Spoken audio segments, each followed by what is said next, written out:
There's a trap that many young men fall into, and it's changing your mind so damn often. I know this because I've been one of them. You see one business strategy, you try it for 3 to 4 weeks, nothing really happens. Coincidentally, your friends told you about this new opportunity that he's pursuing, and so you decide to up and leave your current hustle and start a new one, because that one didn't work out, right? You tried a diet, chicken breast and veg only. 4 weeks later, well, I still don't have 6 packs. This ain't gonna do it for me. Let's try steak and eggs.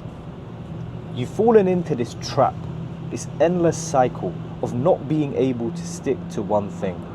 Shiny object syndrome, always chasing the next thing. This fantasy and facade that the thing you're doing right now won't work. Insert excuse. This one, however, this is the one where it all changes. Now, you've got the first part right. You're inquisitive, you love to seek opportunities, and you're relentless.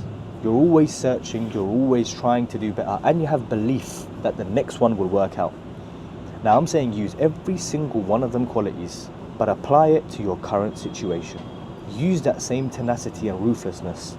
However, rather than search for a new opportunity, tired to change from trading to dropshipping, I'm saying use the same philosophy but within your silo, and to find a new angle to hit the same problem. Because before you quit on the thing you're currently doing, have you exhausted every single opportunity? Or are you just looking for an easy way out? Do you just like the dopamine of starting something brand new? Because understand, you need to maximize and not optimize. Just keep doing sheer volume, and then you'll figure things out along the way. And you might have diminishing returns, but returns are still returns, much like Alec Hormozi says. The issue with starting something over again and again and again is you never get to build compound interest. You never get to build a cumulative effort of work, because you're continuously changing the vehicle in which you work on. You need to understand, if the current input you're doing isn't leading to success, it doesn't necessarily mean that your vehicle is broken. You just need to change the approach. So if you're not making gains in the gym, it might not necessarily be the diet. It could just be the amount of time. If you're not making sales in your business, it might not be the product. It could just be your ad copy. Before you write something off entirely, understand you will undo so much progress the second you quit on something. Winners never quit, and quitters never win. We often fall into this trap of seeing other people's results and expecting it straight away. Every single time you fall into this trap, I need you to remind yourself and compare the situation you're in right now with the person that you are holding as a reference point, and that point that they were in their journey. And so if you're looking at a guru online, if you're looking at a celebrity or an athlete, and you hold them as your reference point, I hope you understand that you must compare yourself at the same point of each journey. So if you're 2 months into your gym journey, you should look at Arnold Schwarzenegger if you're a bodybuilder and see him 2 months in.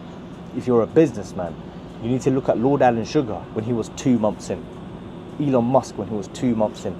You don't look at people at the end of their race. Don't ask people, how did you get here and what did you do, right? You need to figure out, what did you do back 10 years ago when you were building the empire that led you to present day? Because the things they do today won't necessarily be the things they did previously that got them to this successful position. Another reason on why you probably quit your businesses, your projects, your diet so soon is because you simply don't give it enough time. So I mentioned earlier that you probably tried a split for 4 weeks, 6 weeks, and because it didn't prove any results, you're ready to change. I would argue that if you do any for 1 year, you'll always see results if you do it properly. It might not be the most optimal, but like I said, we're going for maximum, not optimum. We're maximizers, not optimizers. So yes, maybe if you did a steak and eggs, because of your body structure and your physique, it might have done you better. However, if you were to be on and off with the steak and eggs, you're much better to be on a less optimal diet, but consistent. So if chicken breast is more manageable for you, and it's easier for you to maintain throughout the year, even if it's less optimal, you're better off doing the chicken breast. because we're maximizers, not optimizers. And I believe that's how you can combat the shiny object syndrome. Boys, if you're interested in this sort of self-improvement advice, anything from fitness, mindset to business, check out the first link in the description, our school community. We've got our first cohort who have already successfully gone through the 12-week program that we provide with one-to-one calls, as well as all the course material, and they absolutely love it. All the boys are flying. One guy's getting himself into investment banking, another dude's got himself into a new video recording agency, and much more. Check it out, boys. Other than that, Winner Krizz out.